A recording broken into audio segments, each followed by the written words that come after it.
कौन क्षमा नहीं। वेद पुराण लेखा अच्छी जत्र नार्यस्तु पूज्यन्ते रम्यन्ते तत्र देवता। जो जगह नारी मान को सम्मान दिया जाए से जगह देवता मान संतुष्ट होती, से जगह देवता मान बास करती। एवं आम प्रिय नेता नवीन पट्टनायक 24 वर्ष शासन भितर अक्षरे अक्षरे ता पालन करते। जो माँ माने तल स्तर थे, जो माँ मान को सम्मान मिलू ना से माने सामाजिक स्तर में, अर्थनैतिक स्तर में, राजनैतिक स्तर में क्षमता पाइले एवं महिला सशक्तिकरण भारत वर्ष में नवीन पट्टनायक ना करते।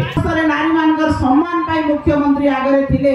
मिशन शक्ति आरंभ करी वार्ड मेंबर ठार जिला परिषद चेयरमैन पर्यंत महिला मान को स्थान दे, विधायक आसन में बसई मंत्री परिषद रे स्थान दे भारत वर्ष रे गोटे उदाहरण सृष्टि करथिले।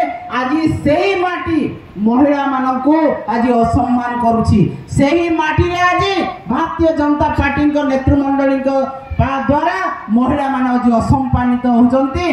अरुचिकर मंतव्य तांकर चरित्र संहार करा जाउछि। एहा को हमें दृढ़ भाव निंदा करने सहित यहाँ को आमे समस्त प्रतिवाद करूछु एवं ए विक्षोभ समावेश तार फलस्वरूप आज बालेश्वर माटी रे आज हजार हजार संख्या